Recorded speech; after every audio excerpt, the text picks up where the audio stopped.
અમીરગઢ પોલીસે લાખો રૂપિયાના ચરસ સાથે એક શખ્સને ઝડપી પાડ્યો। બનાસકાંઠા જિલ્લાની અતિ સંવેદનશીલ અમીરગઢ ખાતે આવેલ ગુજરાત રાજસ્થાન સરહદ ધરાવનાર પોલીસ ચેકપોસ્ટ પર એક ખાનગી બસમાંથી મુસાફર પાસેથી ચરસ પકડાતા પોલીસને સફળતા મળી છે, જેમાં અમીરગઢ પોલીસ બોર્ડર ચેકપોસ્ટ પર રૂટીન ચેકિંગ કરી રહી હતી, જે દરમિયાન રાજસ્થાન તરફથી ખાનગી બસ આવતા તેને રોકાવી અંદર બેઠેલ એક ઈસમની તપાસ કરતા તેની બેગમાંથી ચરસ મળી આવ્યું, જેથી પોલીસે ઈસમની અટકાયત કરી આગળની તપાસ હાથ ધરી છે। બનાસકાંઠાની રાજસ્થાન સરહદ પર આવેલ ચેકપોસ્ટમાંથી અતિ સંવેદનશીલ ગણાતી અમીરગઢ ચેકપોસ્ટ પર ફરજ પરના પોલીસ કર્મચારીઓ રાબેતા મુજબ રૂટીન વાહન તપાસ કરી રહ્યા હતા, જે દરમિયાન રાજસ્થાન તરફથી આવતી અને ગુજરાતમાં પ્રવેશવા જતી દિલ્હી અમદાવાદ ખાનગી બસ પર શંકા જતા તેને ઊભી રખાવી પોલીસે તેમાં તપાસ હાથ ધરી, જેમાં એક મુસાફર પાસે કોઈ શંકાસ્પદ પાર્સલ જણાતા પોલીસે તેની વધુ ઝીણવટભરી તપાસ કરતા યુવક પાસેથી ચરસ નશીલો પદાર્થ મળી આવ્યો, જેથી બસમાંથી યુવકને નીચે ઉતારી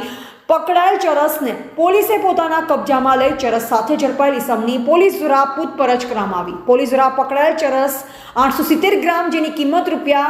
₹1,30,500 તેમજ મોબાઈલ રોકડ રકમ સહિત કબજે લઈ પકડાયેલ ઈસમને વધુ તપાસ હાથ ધરી। અહેવાલ હસમુખ પ્રજાપતિ, અમીરગઢ।